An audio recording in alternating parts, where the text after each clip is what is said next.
Good evening. Welcome to day 15 of Reading Challenge, Chapter 28.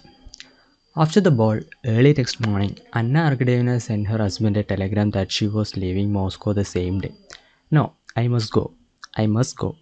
She explained to her sister-in-law the change in her plans in a tone that suggested that she had to remember so many things that there was no enumerating them. No, it had really better be today. Stephen Arkadyevich was not dining at home, but he promised to come and see his sister off at 7 o'clock. Kitty, too, did not come, sending a note that she had a headache. Dolly and Anna dined alone with the children and the English governess. Whether it was that the children were fickle or that they had acute senses and felt that Anna was quite different that day from what she had been when they had taken such a fancy to her that she was not now interested in them. But they had abruptly dropped their play with their own and their love for her and were quite indifferent that she was going away. Anna was absorbed the whole morning in preparation for her departure. She wrote notes to her Moscow acquaintances, put down her accounts and packed. Altogether, Dolly fancied she was not in a pleasant state of mind, but in that worried mood which Dolly knew well with herself and which does not come without cause, and for the most part covers dissatisfaction with self. After dinner, Anna went up to her room to dress, and Dolly followed her. How queer you are today, Dolly said to her. Do you think so? I'm not queer, but I'm nasty. I'm like that sometimes. I keep feeling as if I could try. It's very stupid, but it all pass off, said Anna quickly, and she bent her flushed face over a tiny bag in which she was packing a nightcap and some cambric handkerchiefs. Her eyes were particularly bright and were continually swimming with tears. In the same way, I didn't want to leave Petersburg, and now I don't want to go away from here. You came here and did a good deed, said Dolly, looking intently at her. Anna looked at her with eyes wet with tears. Don't say that, Dolly. I've done nothing and could do nothing. I often wonder why people are all in league to spoil me. What have I done, and what could I do? In your heart there was found love enough to forgive. If it had not been for you, God knows what would have happened. How happy you are, Anna, said Dolly. Everything is clear and good in your heart. Every heart has its own skeletons, as the English say. You have no sort of skeleton, have you?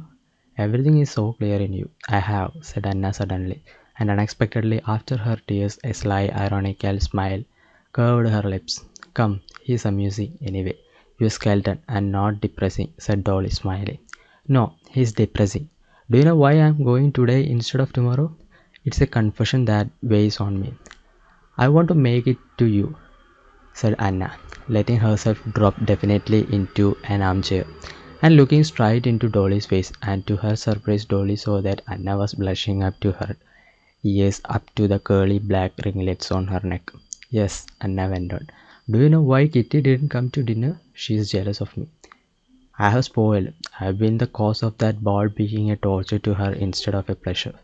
But truly, it's not my fault, or only my fault a little bit, she said daintily, rolling the words a little bit. Oh, how like Steve you said that, said Dolly, laughing. Anna was hurt. Oh no, I'm not Steve, she said, knitting her brows. That's why I'm telling you, just because I could never let myself doubt myself for an instant, said Anna. But at the very moment she was uttering the words, she felt that they were not true. She was not merely doubting herself. She felt emotion at the thought of Vronsky and was going away sooner than she had meant simply to avoid meeting him. Yes, Stewart told me you danced the mazurka with him and that you can't imagine how absurdly it all came about. I only meant to be matchmaking and all at once it turned out quite differently, possibly against my own will. She crimsoned and stopped. Oh, they feel it directly, said Dolly. But I should be in despair if there were anything serious in it on his side. Anna interrupted her, and I am certain it will all be forgotten, and Kitty will leave off hating me. All the same, Anna, to tell you the truth, I am not very anxious for this marriage for Kitty, and it's better it should come to nothing. If Vronsky is capable of falling in love with you in a single day. Oh heavens, that would be too silly, said Anna, and again a deep flush of pleasure came out on her face when she heard the idea that absorbed her put into words. And so here I am going away, having made an enemy of Kitty, whom I liked so much. Ah, how sweet she is, but you will make it right, Dolly, eh? Dolly could scarcely suppress a smile. She loved Anna, but she enjoyed seeing that she too had her weaknesses. An enemy? That can't be. I did so want you all to care for me, as I do for you. And now I care for you more than ever, said Anna, with tears in her eyes. Ah, how silly I am today. She passed her handkerchief over her face and began dressing. At the very moment of starting, Stephen Arkadyevich arrived, late, rosy, and good humored, smelling of wine and cigars. Anna's emotionalism infected Dolly, and when she embraced her sister in law for the last time, she whispered, "Remember, Anna, what you had done for me. I shall never forget, and remember that I love you, and shall always love you as my dearest friend." "I don't know why," said Anna, kissing her and hiding her tears. "You understood me, and you understand. Goodbye, my darling." Chapter 29. "Come, it's all over, and thank God," was the first thought that came to Anna Arkadyevna when she had said goodbye for the last time to her brother, who had stood blocking up the entrance to the carriage till the third bell rang. She sat down on her lounge beside Anushka and looked about her in the twilight of the sleeping carriage. Thank God, tomorrow I shall see Seryoza and Alexei Alexandrovich, and my life will go on in the old way, all nice and as usual. Still, in the same anxious frame of mind as she had been all that day, Anna took pleasure in arranging herself for the journey with great care. With her little deft hands, she opened and shut her little red bag, took out a cushion, laid it on her knees, and carefully wrapping up her feet, settled herself comfortably. An invalid lady had already lain down to sleep. Two other ladies began talking to Anna, and a stout elderly lady tucked up her feet and made observations about the heating of the train. Anna answered a few words, but not foreseeing any entertainment for the conversation, she asked Anushka to get a lamp, hooked it onto the arm of her seat, and took from her bag a paper knife and an English novel. At first, her reading made no progress. The fuss and bustle were disturbing. Then, when the train had started, she could not help listening to the noises. Then the snow beating on the left window and sticking to the pane, and the sight of the muffled guard passing by, covered with snow on one side, and the conversations about the terrible snowstorm raging outside, distracted her attention. Farther on, it was undeniably the same again and again, the same shaking and rattling, the same snow on the window, the same rapid transition from steaming heat to cold, and back again to heat. The same passing glimpses of the same figures in the twilight, and the same voices, and Anna began to read and to understand what she read. Anushka was already dozing, the red bag on her lap, clutched by her broad hands in gloves, of which one was torn. Anna Arkadyevna read and understood, but it was distasteful to her to read, that is, to follow the reflection of other people's lives. She had too great a desire to live herself. If she read that her if she read that the heroine of the novel was nursing a sick man, she longed to move with noiseless steps about the room of a sick man. If she read of a member of parliament making a speech, she longed to be delivering the speech. If she read of how Lady Mary had ridden after the hounds and had provoked her sister-in-law and had surprised everyone by her boldness, she too wished to be doing the same. But there was no chance of doing anything, and twisting the smooth paper knife in her little hands, she forced herself to read. The hero of the novel was already almost reaching his English happiness, a baronetcy and an estate, and Anna was feeling a desire to go with him to the estate, when she suddenly felt that he ought to feel ashamed, and that she was ashamed of the same thing. But what had he to be ashamed of? What have I to be ashamed of? She asked herself in injured surprise. She laid down the book and sank against the back of the chair, tightly gripping the paper cutter in both hands. There was nothing.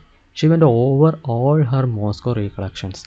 All were good, pleasant. She remembered the ball, remembered Vronsky and his face of slavish adoration, remembered all her contact with him.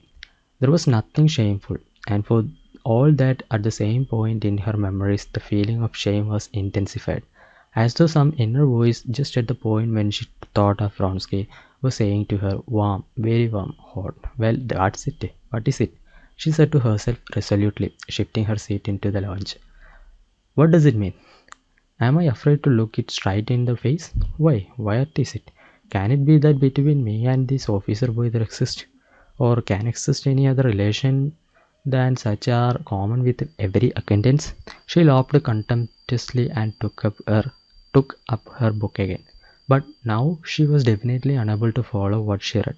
She passed the paper knife over the window pane, then laid its smooth, cold surface to her cheek, and almost laughed aloud at the feeling of delight that all at once without cause came over her.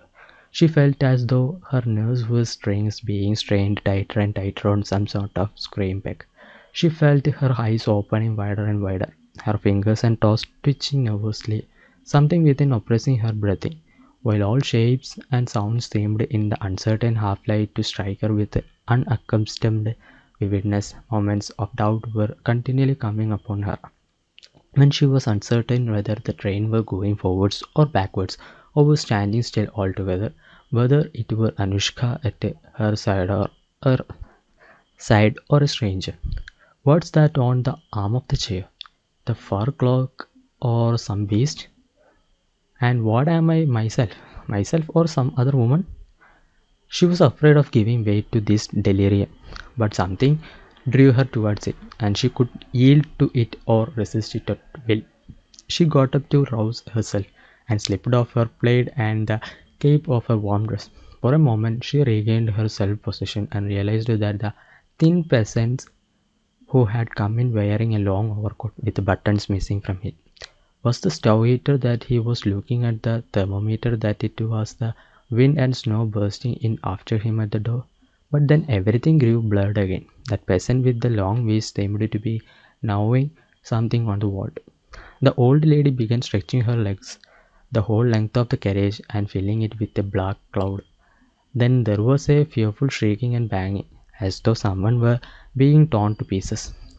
Then there was a blinding dazzle of red fire before her eyes, and a wall seemed to rise up and hide everything. Anna felt as though she was sinking down, but it was not terrible, but delightful. The voice of a man, muffled up and covered with snow, shouted something in her ear. She got up and pulled herself together. She realized that they had reached a station and that this was the guard. She asked Anushka to hand her the cape she had taken off and her shawl, put them on and moved towards the door. Do you wish to get out? Asked Anushka. Yes, I want a little air. It's very hot in here. And she opened the door. She driving snow and the wind rushed to meet her and struggled with her over the door. But she enjoyed the struggle. She opened the door and went out. The wind seemed as though lying in wait for her. With a gleeful whistle it tried to snatch her up and bear her off, but she clung to the cold doorpost and holding her skirt got down onto the platform and under the shelter of the carriages. The wind had been powerful on the steps, but on the platform under the lee of the carriage there was a lull. There was a lull. With enjoyment she drew deep breaths of the frozen snow air, and standing near the carriage looked about the platform and the lighted station. Thanks for the day. We'll see you tomorrow.